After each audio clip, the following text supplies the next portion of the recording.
আসসালামু আলাইকুম, welcome to our YouTube channel. আমি আফরিন নিয়ে এসেছি আপনাদের জন্য নতুন আরেকটি রেসিপি। আজকে আমি দেখাবো খুবই মজাদার একটা পিঠার রেসিপি। চলুন তাহলে দেখে নিই। প্রথমে আমি এখানে গুড় নিয়ে নিয়েছি। এটা খেজুরের গুড়, আর শীতকালে খেজুরের গুড়টা কিন্তু খুবই কমন, আর অরিজিনাল খেজুরের গুড়টা শীতকালেই পাওয়া যায়। গুড়টাকে আমি সুন্দরভাবে দা দিয়ে মিহি করে কেটে নিয়েছি। আপনারা চাইলে শিলপুতা দিয়ে থেতো করে নিতে পারেন। তারপর আমার গুড়গুলো যখন কাটা হয়ে গেল, এবার আমি একটা পাতিলে গুনে গুনে 4 মগ পানি নিয়েছি। আপনারা চাইলে পানিটা বেশি কম করে নিতে পারেন, এটা আপনাদের চালের গুঁড়ার উপরে ডিপেন্ড করবে। এবার পানিটাকে কুসুম গরম করে নিলাম। যেহেতু গ্রামের বাড়িতে এসেছি, তাই মাটির চুলায় আমি এই কাজগুলো করছি। আর মাটির চুলার যে কোনো খাবারই খুবই মজাদার হয়ে থাকে। এবার কিছুটা পানির মধ্যে আমি মিহি করে সম্পূর্ণ গুড়টা দিয়ে দিলাম। আমি এখানে প্রায় 250 গ্রাম গুড় নিয়েছি।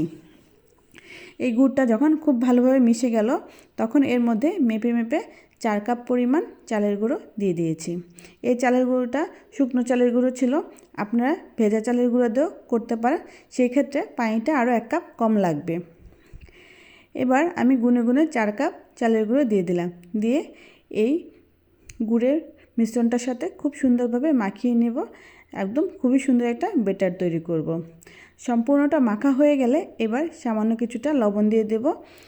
যে কোনো মিষ্টি খাবারে আমার লবণ দিয়ে খেতে ভালো লাগে, অনেকে আবার মিষ্টির মধ্যে লবণ খেতে পছন্দ করেন না। তো যারা পছন্দ করেন তারা কিন্তু স্কিপ করতে পারেন। এবার পরবর্তী যে পানিটুকু রয়েছে, সেই পানিগুলো আমি একটু একটু করে দিয়ে আমার ব্যাটারটা রেডি করে নেব। দেখুন কত সুন্দর এবং স্মুথ একটা ব্যাটার তৈরি হয়ে এসেছে। আমার ব্যাটারটা যখন সম্পূর্ণভাবে কমপ্লিট হয়ে গেল, তারপর আমি চুলায় একটা কড়াই বসিয়ে তার মধ্যে তেল গরম করতে দিয়ে দিলাম।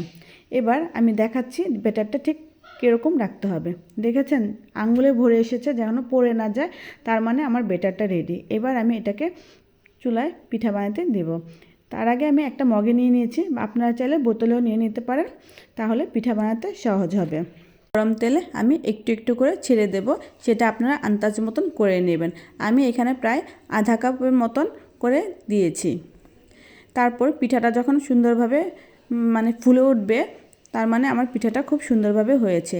প্রথম পিঠা হিসাবে আমি মনে করেছি হয়তো একটু খারাপ হতে পারে, কিন্তু না, মাশাআল্লাহ খুব সুন্দরভাবে ফুলে উঠেছে। তো এভাবে একই নিয়মে সমস্ত পিঠাগুলো সুন্দরভাবে বানিয়ে নেব। এই পিঠাটা আমরা পোয়া পিঠা হিসেবে চিনি, কিন্তু আমাদের গ্রামের অঞ্চলে এই পিঠাটাকে বড়া পিঠা হিসেবে পরিচিত। সবাই বড়া পিঠা নামে চিনে। আপনাদের অঞ্চলে কী নামে পরিচিত আমাকে কিন্তু কমেন্ট করে জানাবেন। এই পিঠাটা যে কোনো বিয়ের অনুষ্ঠানে কনের সাথে পাতিল ভরে দিয়ে দেওয়ার একটা ট্রেডিশনাল রয়েছে। কার কার অঞ্চলে সেই ট্রেডিশনালটা আছে আমাকে জানিও। এভাবে সবগুলো পিঠা আমি একে একে বানিয়ে নিলাম। শীতের সিজনে আমরা কিন্তু অনেক রকম পিঠা বানিয়ে খেয়ে থাকি, তার মধ্যে এই পোয়া পিঠাটা অন্যতম। এটা কিন্তু খুবই মজাদার একটা পিঠা, আর খুবই অল্প উপকরণ দিয়ে খুব সহজে এই পিঠাটা তৈরি করা যায়। মাত্র চালের গুঁড়া আর সামান্য গুড় দিয়ে কিন্তু এই পিঠাটা খুব সহজে তৈরি করে নেওয়া যায়। আপনারা কিন্তু একবার এভাবে ট্রাই করবেন। মাত্র 4 কাপ চালের গুঁড়ো দিয়ে কিন্তু আমার এখানে অনেকগুলো পিঠা হয়েছে। পিঠাগুলো দেখতেও খুবই সুন্দর এবং খুবই লোভনীয়। দেখুন আমি একটা পিঠা আপনাদেরকে ছিঁড়ে দেখাচ্ছি, পিঠার ভিতরটা কতটা সফট হয়েছে, একদমই কোনো বাম্পস নেই। পিঠাটা গরম, আমার ছিঁড়তে একটু কষ্ট হচ্ছে, তাও আমি আপনাদেরকে দেখাচ্ছি কত সুন্দর পিঠাটা হয়েছে। এরকম গরম গরম ধোয়া ওঠা পিঠা খেতে কে না পছন্দ করে। ভিডিওটা কেমন লেগেছে কমেন্ট করে জানাবেন। যারা এখনও আমার চ্যানেলটা সাবস্ক্রাইব করেনি, তারা কিন্তু অবশ্যই আমার চ্যানেলটা সাবস্ক্রাইব করে ফলো দিয়ে পাশে থাকবেন।